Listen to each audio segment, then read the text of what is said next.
Gemini, Sun, Moon, and Rising. This is your tarot reading for the week ahead. Bit of a mixed bag for you this week. There's a big theme here around thinking. Unsurprising as Gemini is obviously an air sign relating to the suit of swords within the tarot and thoughts, ideas, and thinking. A big thing about not getting stuck in your head, particularly not about focusing on the things that need to be accomplished, achieved, and done. It can sometimes be slightly overwhelming, particularly when we get to this middle part of January. The rest of the year can feel a bit of an endless to-do list. And there's this real encouragement to avoid that approach, to avoid that way of thinking of, gosh, I've got to do this, gosh, I've got to do that.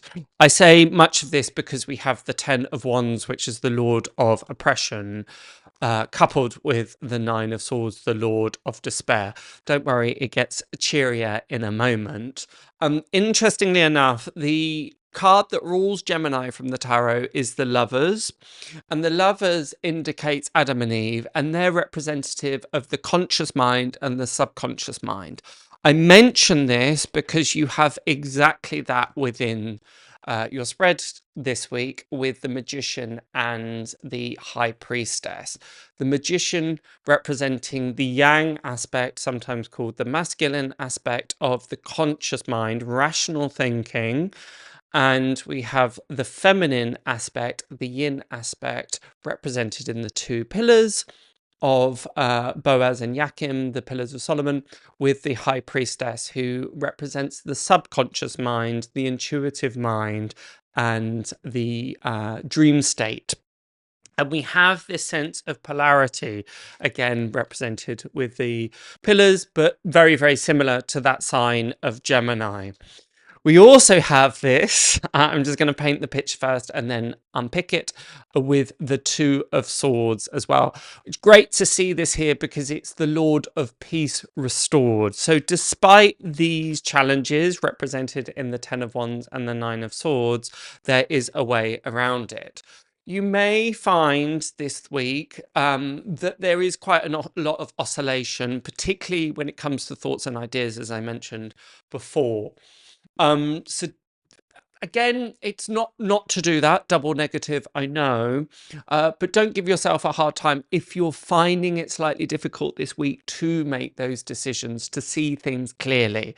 Perhaps this isn't a time that you're meant to. It could just be as simple as that. There's often an energy, isn't there, at the beginning of the year where we're going, right, okay, what am I doing? What am I achieving? What does it look like?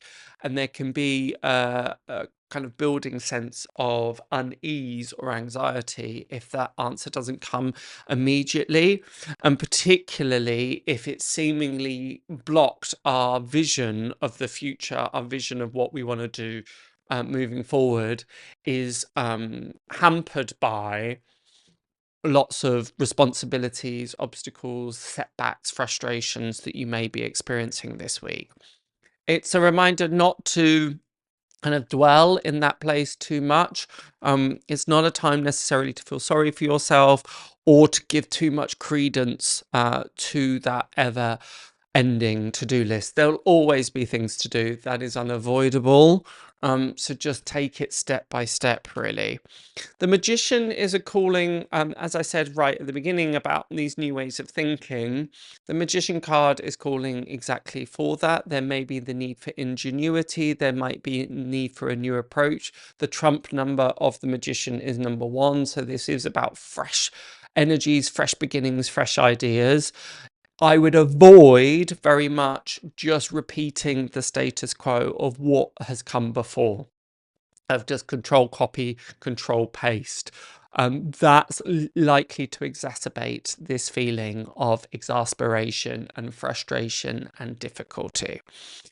The combination here of the 2 of Swords with the High Priestess, I see the 2 of Swords as a mini High Priestess. They both are ruled by the trump number of 2. Again, looks very much like Gemini, but both are talking about the intuition. You can just about see that behind this curtain is the sea or the ocean, which is represented again in the 2 of Swords, and they're sitting in very similar positions with very similar outfits.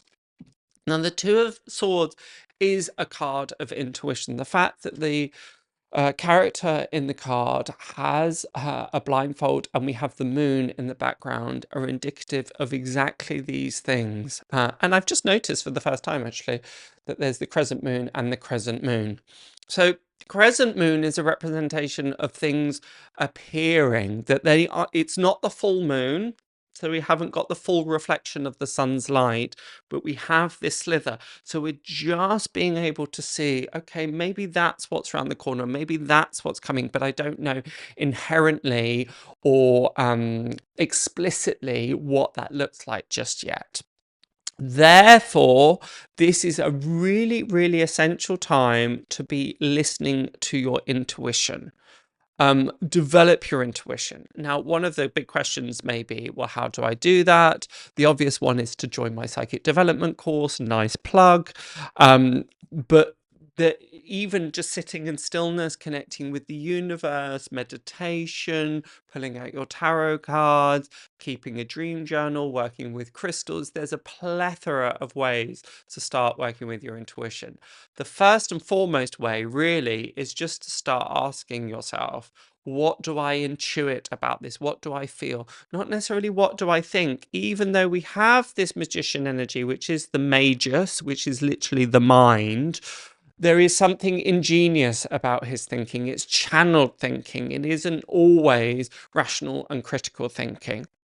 So in all of your challenges and your decision making this week, I would really, really encourage it to be intuitively led. There may be times, as expressed by the Lord of Sorrow, that Nine of Swords, which has that black background. And again, you've got the black pillar of Boaz. Doesn't necessarily, black isn't always necessarily quote unquote bad, but it is unenlightened. It's the reverse of being enlightened, being able to see things as they truly are. So there may be times in recent past, or even this week, Gemini, that you find yourself kicking yourself for thinking, oh, why didn't I do that? Why didn't I trust my gut? Why didn't I trust my instincts on that decision or on that approach?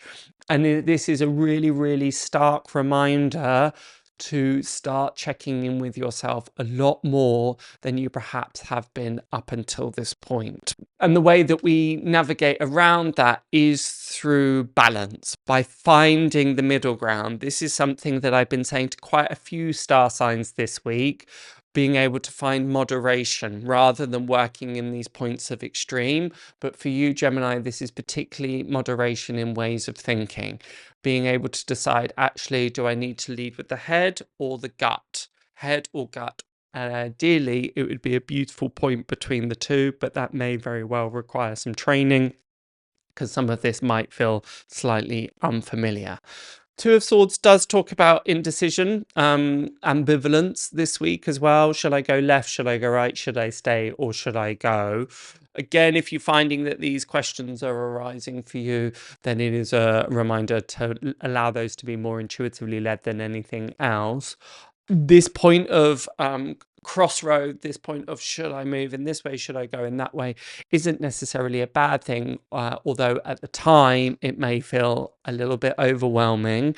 And again, it's this thing of, well, am I asking really big questions? Am I choosing the direction that I want to take? I remember one time somebody saying to me, I thought it was such a great image of, well, if you only set something different by 2 degrees, if you're sailing a ship and it's 2 degrees different, that doesn't make much difference at the initial part, but over a long period of time, that separates more and more and more.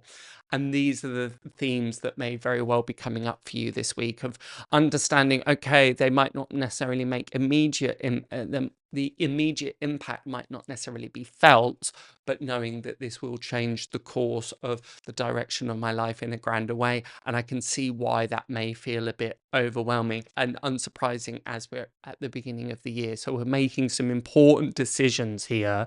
Instead of being rationally led, and I'll keep saying this, instead of being rationally led, be intuitively led on some of this, and ultimately what would lead you to greater happiness. And some of those choices may require change, moving away from things, letting certain things go that isn't necessarily easily done. So a very kind of pivotal, surprisingly pivotal week for you this week, Gemini, but played correctly and played rightly will help you align more and more and more to what feels intrinsically right and what your gut is telling you.